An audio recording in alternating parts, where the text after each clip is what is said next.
if she'd forgotten anything. You haven't, Gil begged, feeling the start of panic. What if the station store hadn't been busy? What if Miss Lundy had gone to the counter, paid for her coffee, and come straight out? She might be walking back to her car right that minute, raising her hand against the sun, squinting through the windscreen at the empty passenger seat. Go, go, go, he whispered in despair.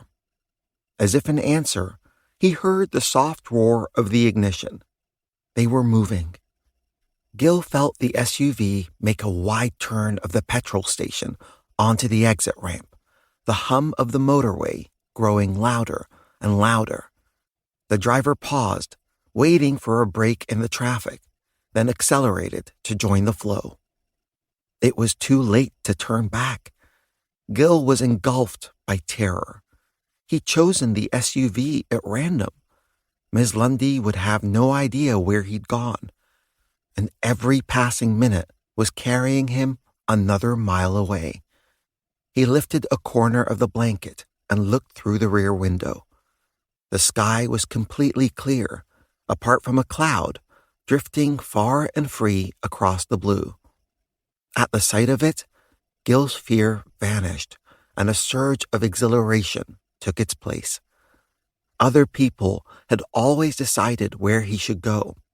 He'd spent his whole life being taken to one place after another. Now, for the first time ever, he wasn't being taken anywhere. He was going all by himself. If he'd been able to, Gil would have cheered out loud. Instead, he reached into his backpack and retrieved a dark yellow pebble. It was ordinary looking, no different from a million others, except that the ocean had drilled a dime-sized hole right through the middle. Looking through the hole made a strange thing happen. Everything looked much nearer, and at the same time, everything looked much further away. Gil raised the pebble to his eye and stared at the sky until his heart settled and his breath grew calm. Chapter 2.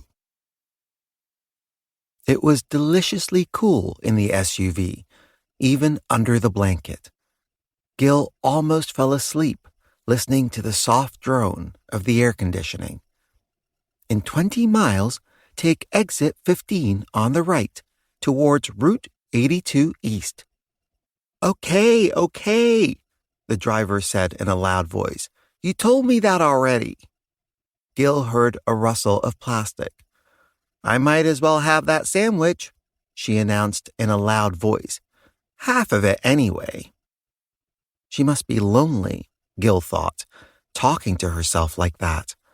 Or maybe she just liked to imagine she had someone real to chat to, for the same reason Gil liked to imagine things, to make the world seem okay. He wondered what Miss Lundy had done when she'd found him gone. At first, she'd think he was in the bathroom or stretching his legs. She would have waited for a few minutes, then gone to look. But the petrol station was small. It wouldn't have taken Miss Lundy long to realize he wasn't there and call for the police. Poor Miss Lundy.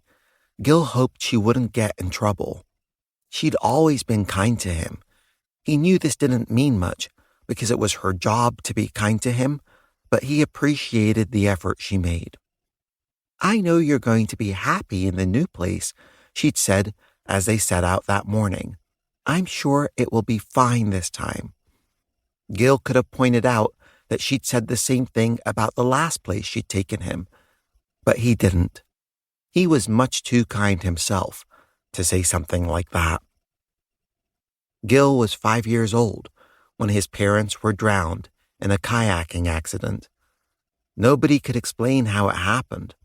The weather that day was warm and clear, without a breath of wind, and the sea shone like a mirror.